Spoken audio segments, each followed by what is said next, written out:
Hey guys, ஃபைனலாக பஜாஜோட விக்ராந்த் 125 அப்படிங்கிற entry level naked street fighter பார்த்தீங்க அப்படின்னா இந்தியாவில் லான்ச் பண்ண போகிறதா அனௌன்ஸ் பண்ணியிருக்காங்க. ஆல்ரெடி விக்ராந்த் 150 வந்து இந்தியாவில் இருந்தது. பட் சம் இஷ்யூஸ்னால பார்த்தீங்க அப்படின்னா விக்ராந்த் 150 வந்து இந்தியாவிலேருந்து டிஸ்கன்டினியூ பண்ணிட்டாங்க பஜாஜ். பட் திரும்பவும் இந்தியாவில் 125 சிசியில் விக்ராந்த் அப்படிங்கிற அந்த V125 வந்து லான்ச் பண்ண போகிறோம் அப்படிங்கிறத பஜாஜ் அனௌன்ஸ் பண்ணியிருக்காங்க. என்ன மாதிரியான கான்ஃபிகரேஷனில், என்ன டிசைனில், என்ன மாதிரியான ப்ரைஸ் ரேஞ்சில் லான்ச் பண்ண போகிறாங்க அப்படிங்கிறத கொஞ்சம் டீட்டெயிலாக நம்ம பார்க்கலாம். உங்களுக்கு இந்த விக்ராந்த் 15 அப்படிங்கிற 150 செக்மெண்ட் பைக் பிடிக்குமா, இல்லாட்டி அதில் ஏதாவது ப்ராப்ளம் இருந்தால் அந்த எந்த பிரச்சனை உங்களுக்கு பிடிக்காது, இந்த மாதிரியான விஷயங்கள் நீங்கள் எதுவாக இருந்தாலும் காமெண்ட் செக்ஷனில் கமெண்ட் பண்ணலாம். இந்த வீடியோவை கடைசி வரைக்கும் பாருங்கள். பிடிச்சிருந்தா லைக் பண்ணிக்கோங்க, நம்ம சேனலையும் சப்ஸ்கிரைப் பண்ணிக்கோங்க.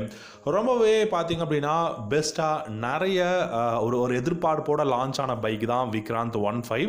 ஸோ அதில் நிறைய டெக்னிக்கல் ப்ராப்ளம் இருந்ததுனால ஒரு சில வருஷத்துலேயே பார்த்தீங்கன்னா டிஸ்கண்டினியூ பண்ணிட்டாங்க. ஸோ இந்த பைக்கில் உங்களுக்கு 125 சிசி இந்தியாவில் திரும்பவும் லான்ச் பண்ண போகிறாங்க.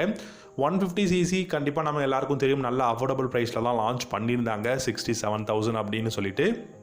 இப்போது 125 சிசியில் பார்த்தீங்க அப்படின்னா ஹோண்டாவோட SP 125, அதுக்கப்புறம் டிவிஎஸோட 125, இந்த மாதிரியான பைக்குக்கெலாம் ரைவலாக இருக்கணும் அப்படிங்கிறதுக்காக 85,000 எக்ஷோரூம் ப்ரைஸில் V125 அப்படிங்கிற 125 சிசி விக்ராந்த் பைக் பார்த்தீங்க அப்படின்னா லான்ச் பண்ண போகிறாங்க.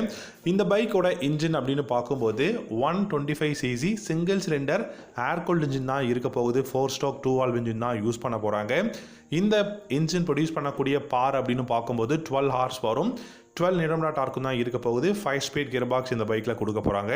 So 125 CC 5 speed gear box கொடுக்குறாங்க அப்படிங்கும்போது டெஃபினட்டாக நல்ல இனிஷியல் பிக்கப்பை வந்து நம்ம இந்த பைக்கில் எதிர்பார்க்கலாம். மைலேஜ் அப்படின்னு பார்த்தீங்கன்னா 55 km/லிட்டர் வந்து பார்த்தீங்கன்னா மைலேஜ் கொடுக்க முடியும். இந்த பைக்கோட பிரேக்ஸ் அப்படின்னு பார்க்கும்போது ஃப்ரண்ட்டில் சிங்கிள் பிரேக்கும் ரியரில் ட்ரம் பிரேக்கும் வந்து கொடுத்துருக்காங்க.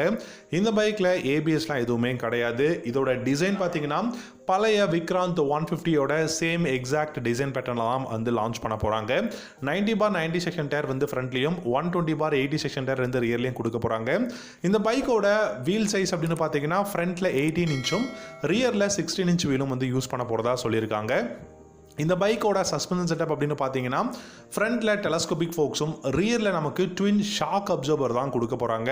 இந்த பைக்கோட டைமென்ஷன்ஸ் அப்படின்னு பார்க்கும்போது 130 கிலோகிராம் வெயிட்டும் 780 mm சீட்டோட ஹைட்டும் கொடுக்க போகிறாங்க. 165 கிலோகிராம் வந்து 165 mm பார்த்தீங்கன்னா கிரவுண்ட் கிளியன்ஸ் நம்ம எதிர்பார்க்கலாம். 13 litres of fuel tank capacity கண்டிப்பாக இந்த பைக்கில் இருக்க போகுது. அண்ட் இந்த பைக்கோட கிளஸ்டர் அப்படின்னு பார்த்தீங்கன்னா full and full analog instrument கிளஸ்டர்லாம் கொடுக்க போகிறாங்க அப்படிங்கிறத சொல்லியிருக்காங்க. ஸோ அனலாக் அப்படின்னாலும் கூட நமக்கு நல்ல பெஸ்ட்டான ஒரு கிளஸ்டர் தான் இருக்க போகுது. இந்த பைக்கில் உங்களுக்கு LED headlamp, LED tail lamp, indicators, halogen பல்பில் கொடுக்க போகிறாங்க. கண்டிப்பாக பில்லியனுக்கு கிராப் ரேல்ஸ், ஃபுட் ரெஸ்ட், அப்புறம் பார்த்தீங்க அப்படின்னா நல்ல பெஸ்ட்டான சீட் அப்படின்னு சொல்லிட்டு நல்ல பில்டு குவாலிட்டியும் இருக்க போகுது. பெஸ்ட்டான ஒரு ப்ரைஸ் ரேஞ்சிலும் கூடிய சீக்கிரம் இந்த விக்ராந்த் 125 அப்படிங்கிற ஒரு நல்ல கம்யூட்டர் பைக்கை இந்தியாவில் வந்து லான்ச் பண்ண போகிறாங்க. நம்ம வெயிட் பண்ணி பார்க்கலாம். உங்களுக்கு இந்த விக்ராந்த் 15 அப்படிங்கிற பழைய மாடல் பைக் பிடிக்குமா பிடிக்காதாங்கிறத காமெண்ட் செக்ஷனில் கமெண்ட் பண்ணுங்கள். இந்த வீடியோ பிடிச்சிருந்தா லைக் பண்ணிக்கோங்க. தேங்க்யூ ஸோ மச் ஃபார் வாட்சிங்.